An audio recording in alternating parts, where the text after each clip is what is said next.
Alors pourquoi la blockchain, le Web3 et Pi Network seraient-ils différents? C'est naturel. Quelque chose d'aussi révolutionnaire que le réseau Pi incitera les gens à se gratter la tête au début. Mais croyez-moi, ce voyage est l'un de ceux qui marquent l'histoire. Mais avant de nous lancer, laissez-moi vous demander. Selon vous, quelle est la fonctionnalité la plus excitante de Pi Network? Laissez votre réponse dans les commentaires ci-dessous et assurez-vous de regarder mes vidéos précédentes pour les dernières mises à jour sur le réseau Pi. Lien dans la description. Oh, et pendant que vous y êtes, n'oubliez pas de commenter Pi Network to the Moon et de crier votre pays. Voyons d'où nos pionniers se connectent. Si vous aimez suivre les derniers développements de Pi Network et souhaitez plus de mises à jour, faites-moi une faveur en vous abonnant et en activant la cloche pour soutenir la chaîne. Votre soutien nous permet de continuer et de vous apporter les dernières nouveautés. Petit avertissement concernant le contenu de Pi Network. Bien que cette vidéo soit uniquement destinée à des fins de divertissement, ce n'est pas un conseil financier ou d'investissement. Alors gardez cela en tête pendant que nous explorons le monde de Pi. D'accord, pionniers? Commençons. Mes collègues pionniers, sautons dans notre machine à voyager dans le temps une seconde et revenons en 2019, l'année où Pi Network a fait son apparition pour la première fois. À l'époque, tout le monde adorait encore Bitcoin en tant que roi du monde de la cryptographie. Bitcoin avait alors gravé son trône, prouvant que nous pouvions aller au-delà des banques traditionnelles et entrer dans un système financier décentralisé. Cool, non? Mais voici le hic.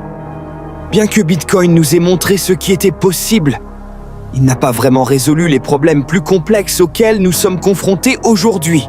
Avançons rapidement dans cette ère numérique folle où nous vivons dans un monde où les frontières entre le réel et le faux se brouillent chaque jour. Vous pouvez devenir qui vous voulez en ligne, dire n'importe quoi, publier n'importe quoi, créer une vie entièrement fausse si vous le souhaitez. Et voici la partie choquante. Un énorme 30% des comptes Internet sont faux. C'est vrai, des faux comptes, des bots, appelez-les comme vous voulez, se cachent dans les ombres du monde numérique. Ces entités non humaines, invisibles, perturbent nos interactions sur les réseaux sociaux et propagent même la violence en ligne.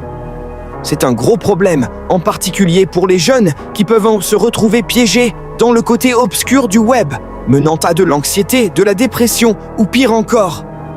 Les sociétés de médias sociaux ont tout essayé, facturant les utilisateurs pour la vérification, en déployant des coches bleues, mais soyons honnêtes, c'est comme appliquer un pansement sur une jambe cassée. Le Web 2 n'a tout simplement pas le pouvoir de réparer ce gâchis. Et c'est là que Pi Network entre en jeu, prêt à sauver la situation. La mission de Pi Network est clair, créer un Web 3 propre et sûr, où de vraies personnes interagissent, garanties par la technologie blockchain. Soyons clairs, Pi Network n'est pas là pour vous faire devenir milliardaire du jour au lendemain. Ne vous y trompez pas. Et bien plus que des pièces ou de l'argent, il s'agit de réimaginer Internet de façon plus positive. Reculons maintenant au début de Pi.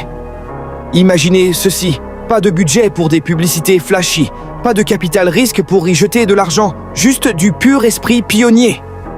Les fondateurs ont décidé de compter sur nous, les utilisateurs, pour faire connaître Pi Network, et devinez quoi? Ils ont récompensé les premiers pionniers avec des Pi Tokens pour avoir invité d'autres à rejoindre le mouvement. Il y a beaucoup de gens qui ont abandonné le Pi Network en cours de route, pour diverses raisons. Certains pensaient que cela prendrait trop de temps avant que Pi ne gagne en valeur. D'autres se sont découragés par le processus du KYC ou par l'absence de date précise pour le listing sur les plateformes d'échange. Mais rappelez-vous, les grandes opportunités prennent du temps à se concrétiser. Si vous faites partie de ceux qui ont arrêté, ce n'est pas trop tard. Vous pouvez toujours reprendre le minage et vous préparer pour l'ouverture du mainnet.